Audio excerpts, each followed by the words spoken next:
अस्सलाम वालेकुम students. Now let's talk about kinesiology. हम अब स्टार्ट करते हैं काइनेजोलॉजी का कोई भी टॉपिक। तो मैं उस टॉपिक से स्टार्ट कराना चाहूँगी जो कि मुझे यूट्यूब पे बहुत ही कम कोई मज़े का टॉपिक मिला होगा और जो कि बहुत इम्पॉर्टेंट है काइनेजोलॉजी में। That is PNF techniques, proprioceptive neuromuscular facilitation techniques. ठीक है, सबसे पहले हमें पता होना चाहिए PNF बेसिकली है क्या। PNF का मतलब ये है कि प्रोप्रियोसेप्शन मीन्स जो कोई भी स्टिमुलेशन टिश्यू से, ठीक है, टिश्यू से कोई भी स्टिमुलेशन लेना, ठीक है, उसको कहाँ तक लेके जाना, उनको हमारे पास नर्व्स या मसल्स तक लेके जाना, ठीक है, नर्व्स और मसल्स तक लेके जाना। और ठीक है, इसके बाद जब नर्व्स में ये स्टिमुलेशन जाएगी तो इफेक्ट जो प्रोड्यूस होगा उसको हम कहते हैं फैसिलिटेशन। बेसिकली प्रोप्रियोसेप्शन टिश्यूज़ में हुई, दैन न्यूरोमस्कुलर स्पिंडल तक लेके गए आप नर्व्स और मसल्स की तक, ठीक है। फिर इस पैसेज से जो हमारे पास यहाँ पे इफेक्ट प्रोड्यूस हुआ उसको हम क्या कहते हैं, फैसिलिटेशन। बेसिकली PNF का मतलब ये हो गया। दैन अगर हम बेसिक टेक्निक्स की बात करें, देयर आर टोटल 7 टेक्निक्स हैं, ठीक है, ठीक है, there are total 7 techniques. Okay, there are total 7 techniques. उनमें से जो हैं 5 टेक्निक्स हम उसको कह सकते हैं, टोटल 6 टेक्निक्स हैं, जिसमें से हमारे पास जो 4 हैं वो स्ट्रेंथनिंग के लिए होती हैं, ठीक है, 4 आ जाती हैं स्ट्रेंथनिंग के लिए, और जो बाकी जो 2 हैं वो स्ट्रेचिंग टेक्निक्स हैं, ठीक है। मींस इन दोनों के जब इफेक्ट्स डिफरेंट होंगे, इट मींस कि उनके नाम भी वो डिफरेंट पर्पसेस के लिए यूज़ हो रहे हैं, इसलिए कुछ स्ट्रेंथनिंग के लिए हैं, कुछ स्ट्रेचिंग एक्सरसाइजेस के लिए हैं, ठीक है। जो हमारे पास 4 स्ट्रेंथनिंग के लिए यूज़ हो रही हैं उनमें से सबसे पहले आ जाती है स्ट्रेंथनिंग टेक्निक्स में की हम बात करते हैं। पहले स्ट्रेंथनिंग में हमारे पास सबसे पहले आ जाती है रिपीटेड कॉन्ट्रैक्शंस, ठीक है। दूसरे नंबर पे आ जाती है स्लो रिवर्सल। तीसरे नंबर पे आ जाती है रिदमिक स्टेबलाइजेशन, ठीक है। चौथे नंबर पे आ जाती है रिदमिक इनिशिएशन, ठीक है, हो गया। ये स्ट्रेंथनिंग आ गई हैं। और अगर हम स्ट्रेचिंग टेक्निक्स की बात करें तो उसमें हमारे पास 2 आ जाती हैं। एक आ जाती है होल्ड रिलैक्स, ठीक है, दूसरी आ जाती है कॉन्ट्रैक्ट रिलैक्स।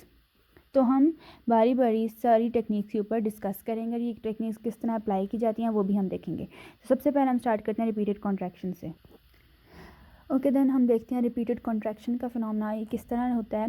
सबसे पहले इससे मसल वर्क देखते हैं कि किस तरह का मसल वर्क होता है, क्योंकि कुछ टेक्निक्स है उसमें सिर्फ आइसोमेट्रिक वर्क हो रहा होता है, किसी में आइसोटोनिक वर्क हो रहा होता है। मींस आइसोटोनिक का मीन्स जिसमें हमारे पास मसल की लेंथ भी चेंज हो रही है, और आइसोमेट्रिक का मतलब है जिसमें सिर्फ मसल की टेंशन चेंज होती है, लेंथ में कोई इफेक्ट नहीं होता, ठीक हो गया। अब हम इसका बात करते हैं इनका फंक्शन और इसका पर्पस क्या रिपीटेड कॉन्ट्रैक्शन का। बेसिकली ये हमारे पास सबसे पहले तो ये स्ट्रेंथनिंग टेक्निक है, तो हमारे पास बिल्ड करती है मसल की स्ट्रेंथ को, एंड्योरेंस को, ठीक है, करेक्ट करती हैं बैलेंस ऑफ मसल स्ट्रेंथ को, ठीक है, to gain the range of motion को, to maintain the overall contraction को, रीइंफोर्समेंट की मसल की रीइंफोर्समेंट के लिए यूज़ होता है, ठीक है। देन उसके बाद एप्लीकेशंस के बारे में बात करते हैं। तो हमारे पास इसकी एप्लीकेशन 3 तरह से हो सकती है, लेकिन उसकी एप्लीकेशन को डिस्कस करने से पहले सबसे पहले हम बात करेंगे 2 फिनोमेनस की, ठीक है। एक आ जाता है नॉर्मल टाइमिंग, ठीक है, एक आ जाता है नॉर्मल टाइमिंग, दूसरा आ जाता है टाइम फॉर एम्फेसिस, ठीक है।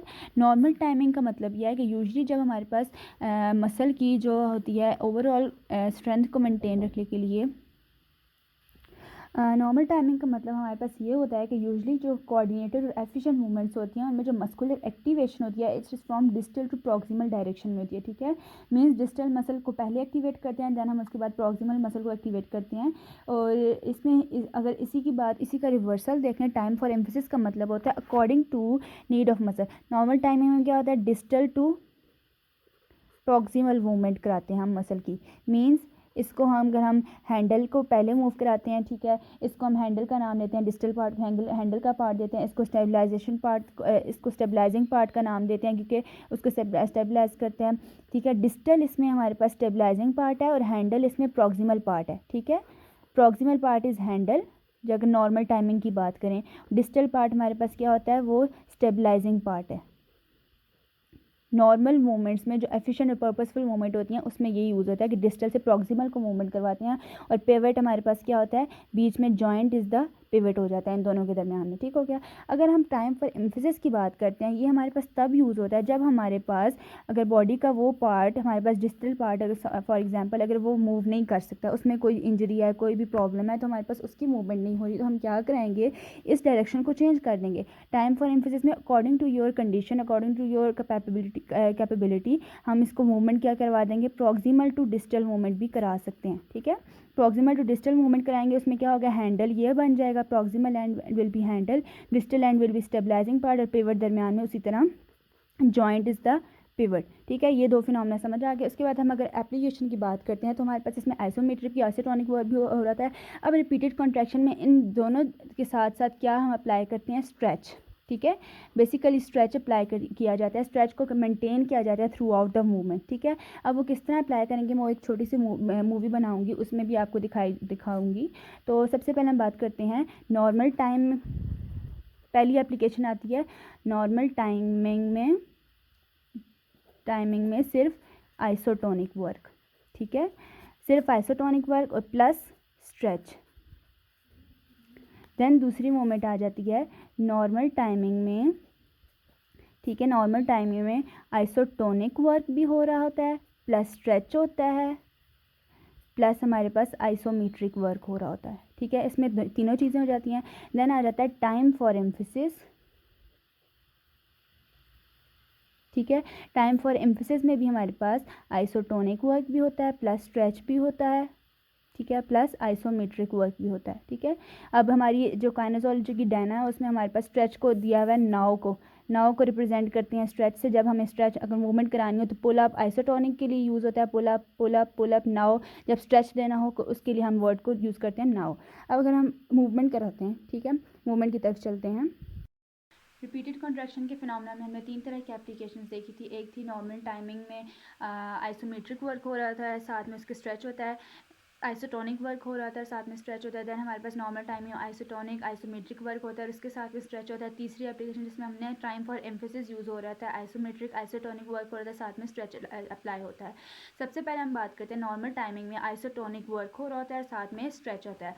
सबसे पहले क्या कराएंगे हम, पेशेंट को कहना है हमने कि आप मूवमेंट परफॉर्म करो जहाँ तक वो कर सकते हैं। ठीक है, अगेंस्ट मैक्सिमम रेजिस्टेंस उसने मूवमेंट परफॉर्म करनी है, आप अपनी तरफ लेके जाना है, मैं इसको होल्ड करूँगी। ठीक है, जहाँ तक इसकी मूवमेंट पेशेंट की फॉर एग्जाम्पल हो रही है, उसके बाद हम क्या करेंगे, इसको यहाँ से एक स्ट्रेच अप्लाई करेंगे, देन मूवमेंट करवाएंगे। ठीक है, देन स्ट्रेच अप्लाई करेंगे, देन मूवमेंट कराएंगे। तो जहाँ जहाँ पे वीकनेस आ रही है वहाँ पे हमने स्ट्रेच अप्लाई करना है और इसको मूवमेंट को कराते जाना, होल्ड नहीं करना है। जब आप होल्ड करोगे that will be isometric work. अब जो हम दूसरी मूवमेंट करेंगे, अब जो दूसरी मूवमेंट है उसमें हमने क्या करना है, नॉर्मल टाइमिंग में आइसोमेट्रिक आइसोटोनिक वर्क भी हो रहता है, साथ में स्ट्रेच भी अप्लाई होता है। तो हमने क्या करना है, पेशेंट को क्या करना है, मूवमेंट परफॉर्म करवानी है अगेंस्ट मैक्सिमम रेजिस्टेंस। अगर पेशेंट इतना एक्टिव है कि वो रेजिस्टेंस को बियर कर सकता है तो आपने उस तरह से ये मूवमेंट रेजिस्टेंस के अगेंस्ट करानी है। अगर वो पेशेंट एक्टिव है आपने पैसिवली मूवमेंट करवानी है, देन उसको स्ट्रेच देना है और साथ में दोबारा से आइसोमेट्रिक वर्क, देन स्ट्रेच देना है, आइसोटोनिक वर्क की रिपीटेशन इनकी होती रहेंगी। लेकिन अगर ये पेशेंट एक्टिव है हमारा तो हमने क्या कराना है, उसको कहना है मूवमेंट करे अगेंस्ट मैक्सिमम रेजिस्टेंस आप करो। ठीक है, यहाँ तक उसने मूवमेंट की, यहाँ पे अब वीकनेस आ रही है, इसको मैं क्या कहूँगी, पेशेंट को कहूँगी अगेंस्ट मैक्सिमम रेजिस्टेंस इसको होल्ड कर। मैंने रेजिस्टेंस अप्लाई करनी है, वो फ्लेक्शन की तरफ लेके जा रहे हैं, मैंने अगेंस्ट एक्सटेंशन मैंने रेजिस्टेंस अप्लाई करनी है। आप अंदर की तरफ लेके जाओ, जिस तरह मैं एक्सटेंशन की तरफ लेके रेजिस्टेंस अप्लाई कर रही हूँ, पेशेंट फ्लेक्शन की तरफ मूवमेंट करवाया जा रहा है। अब इसको जहाँ पर इस चीज़ को मैंने होल्ड रखा हुआ है इस मूवमेंट को, there will be isometric work. यहाँ पे कौन सा वर्क हो रहा है, आइसोमेट्रिक वर्क हो रहा है। देन यहाँ से हमने आइसोमेट्रिक वर्क हुआ, विदाउट रिलैक्सेशन हमने क्या कराना है, दोबारा से स्ट्रेच देना है, आइसोटोनिक वर्क, देन स्ट्रेच देना है, आइसोटोनिक वर्क। जहाँ पे फिर वीकनेस आएगी हमने होल्ड करना है, आइसोमेट्रिक वर्क करना है, देन अगेन हमने मूवमेंट परफॉर्म करानी है। ठीक हो गया, इस तरह आइसोटोनिक वर्क हुआ, आइसोमेट्रिक वर्क हुआ, देन स्ट्रेच अप्लाई किया, देन आइसोटोनिक वर्क हुआ। इस तरह से ये मूवमेंट परफॉर्म होगी। तीसरी एप्लीकेशन आ जाती है टाइम फॉर एम्फेसिस में हमने क्या करना है, आइसोमेट्रिक और आइसोटोनिक वर्क कराना है। तो उसके लिए क्या होगा, टाइम फॉर एम्फेसिस मीन्स हमने पहले क्या किया था, नॉर्मल टाइमिंग में डिस्टल जॉइंट से प्रॉक्सिमल जॉइंट की तरफ मूवमेंट होगी। अब टाइम फॉर एम्फेसिस मीन्स पहले आपने प्रॉक्सिमल जॉइंट को से मूवमेंट स्टार्ट करानी है, डिस्टल जॉइंट तक वो जाएगी। ठीक है, डिस्टल जॉइंट तक जानी है मीन्स कि आपने सबसे पहले पेशेंट की शोल्डर जॉइंट को मूव कराना है। ठीक है, अगर ये मूव करा दिया देन हमने यहाँ पे हमारे पास इतनी इसकी मूवमेंट हो रही है, हमने क्या किया, देन स्ट्रेच अप्लाई किया, देन मूवमेंट कराई। यहाँ पे मूवमेंट हो रही है, ऊपर लेके जाएगा, मैं इसको नीचे की तरफ रेजिस्टेंस दूंगी, आपने ऊपर की तरफ करना है, ठीक है। मैं इसको रेजिस्टेंस दे रही हूँ, ठीक है। इसको यहाँ पे आइसोमेट्रिक वर्क हुआ है। देन अब एल्बो जॉइंट पर मूवमेंट आती जाएगी, एल्बो जॉइंट को वो फ्लेक्स करेंगे जहाँ तक वो कर पाएंगे, जहाँ तक नहीं हो पाएगी फिर मैं अगेंस्ट मैक्सिमम रेजिस्टेंस उसको होल्ड करूँगी। यहाँ पे आइसोमेट्रिक वर्क हुआ, देन अगेन स्ट्रेच अप्लाई करूँगी, ठीक है। देन स्ट्रेच अप्लाई, स्ट्रेच हमेशा आपने close to the joint apply करना है। यहाँ पर ये जॉइंट है तो हमने स्ट्रेच भी बिल्कुल यहाँ से पकड़ा, ये स्ट्रेच दिया, देन मूवमेंट कराई, आइसोटोनिकली वर्क हो गया। इस तरह से ये तीनों तरह से ये स्ट्रेचेस अप्लाई और इन मूवमेंट्स को रिपीटेशंस के साथ करेंगे तो that phenomena will be called repeated contractions.